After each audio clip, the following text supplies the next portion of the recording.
ನಮಸ್ಕಾರ ಬಂದವರೇ, ನಾನು ಭೂಮಾಪನ ಇಲಾಖೆಯ ನಕಾಶೆಯಲ್ಲಿ ಇರತಕ್ಕಂಥ ವಿವಿಧ ಖರಾಬು ಮತ್ತು ಚಿಹ್ನೆಗಳ ಬಗ್ಗೆ ತಿಳಿಸ್ಕೊಡ್ತಾ ಇದ್ದೆ. ಕಳೆದ ಸಂಚಿಕೆಯಲ್ಲಿ ಅಂದರೆ 110ನೇ ಸಂಚಿಕೆಯಲ್ಲಿ ನಾನು ನದಿ ಬಗ್ಗೆ ತಿಳಿಸ್ಕೊಡ್ತಿದ್ದೆ. ಇವತ್ತಿನ ದಿವಸ ನಾನು ನದಿಯ ಅಗಲವನ್ನು ಮತ್ತೊಂದು ವಿಧಾನದಲ್ಲಿ ಹೇಗೆ ಅಳತೆ ಮಾಡಿ ಅಗಲವನ್ನು ಕಂಡುಹಿಡಿಯುತ್ತಾರೆ ಅನ್ನೋದ್ರ ಬಗ್ಗೆ ತಿಳಿಸ್ಕೊಡ್ತೀನಿ. ಇದು ಒಂದು ಗ್ರಾಮ ನಕಾಶೆಯಾಗಿದೆ. ಇದರ ಪಕ್ಕದಲ್ಲಿ ಏನಾದರೂ ನದಿ ಹರಿದು ಹೋಗ್ತಾ ಇತ್ತು ಅನ್ನೋದಂದ್ರೆ ಈ ನೀಲಿ ಬಣ್ಣದಿಂದ ತೋರಿಸಲಾಗಿದೆ. ಇದೇ ನದಿಯಾಗಿರುತ್ತೆ. ಇದು ಅಗಲವನ್ನ ನಾವು ಈಗ ಕಂಡುಹಿಡಿಯಬೇಕಾಗಿದೆ. ಯಾವಾಗಲೂ ಅಳತೆ ಮಾಡಬೇಕು ಅಂತಂದ್ರೆ ಶಂಕು ಮತ್ತು ಸರಪಳಿ ವಿಧಾನದಿಂದ ಅಳತೆ ಮಾಡ್ತಾರೆ. ಹಾಗಾದ್ರೆ ಶಂಕು ಅಥವಾ ಕಾಷ್ಟಫ್ ಇದ್ದರೆ ನಾವು ಇದರ ಅಗಲವನ್ನು ಅಳತೆ ಮಾಡಬಹುದೇ? ಖಂಡಿತ ಸಾಧ್ಯ. ಹೇಗೆ ಅನ್ನೋದ್ರ ಬಗ್ಗೆ ನಾನು ಇವತ್ತಿನ ಸಂಚಿಕೆಯಲ್ಲಿ ತಿಳಿಸ್ಕೊಡ್ತೀನಿ. ನೋಡಿ, ಇದು ನದಿಯ ಈ ಕಡೆ ದಡ ಆಗಿರುತ್ತೆ, ಇದು ನದಿಯ ಆ ಕಡೆ ದಡ ಆಗಿರುತ್ತೆ. ನದಿಯ ಆ ಕಡೆ ದಡಕ್ಕೆ ಒಂದು ರೇಂಜಿಂಗ್ ರಾಡ್ ಅಥವಾ ಒಂದು ಬಾವುಟವನ್ನ ನೀಡಬೇಕಾಗುತ್ತೆ. ನಂತರ ಈ ನದಿಯ ದಡದಲ್ಲೂ ಸಹ ಗ್ರೂಪ್ ಮಾಡ್ಕೋಬೇಕಾಗುತ್ತೆ. ಈ ದಡ ಎ ಆಗಿದ್ರೆ ಈ ದಡ ಬಿ ಆಗಿರುತ್ತೆ. ಈ ಎ ಬಿ ಯನ್ನ ವೃದ್ಧಿಸಿ ಯಾವುದೋ ನಮ್ಗೆ ಗೊತ್ತಿರ್ತಕ್ಕಂಥ ಒಂದು ಪಾಯಿಂಟ್ನ ಗುರುತಿಸ್ಕೋಬೇಕಾಗುತ್ತೆ. ಅದೇ ಪಾಯಿಂಟ್ ಸಿ.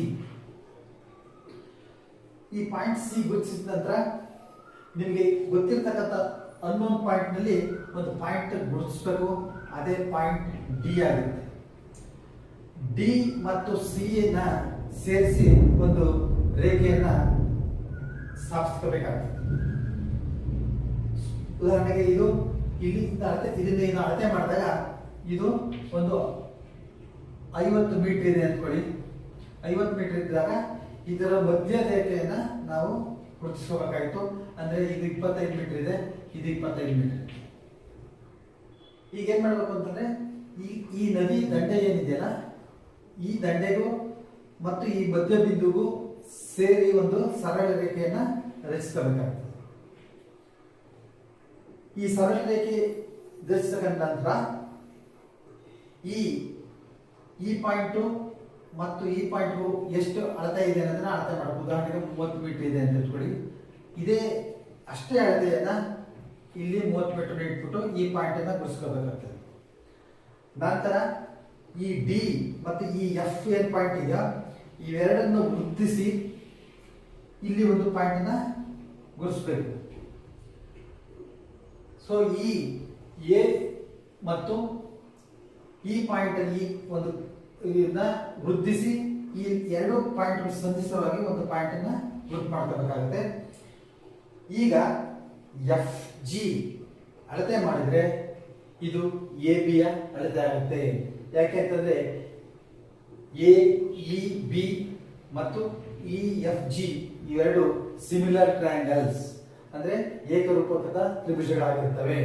ಈ ರೀತಿಯಾಗಿ ನಾವು ಶಂಕುನ ಸಹಾಯವಿದ್ದರೂ ಸಹ ಕೇವಲ ಸರಪಳಿಯನ್ನು ಮಾತ್ರ ಉಪಯೋಗಿಸಿಕೊಂಡು ನದಿಯ ಅಗಲವನ್ನ ಕಂಡುಹಿಡಿಯಬಹುದು. ಮುಂದಿನ ಸಂಚಿಕೆಯಲ್ಲಿ ನಾನು ಮತ್ತೊಂದು ಖರಾಬ್ ಚಿಹ್ನೆ ಬಗ್ಗೆ ತಿಳಿಸ್ಕೊಡ್ತೀನಿ.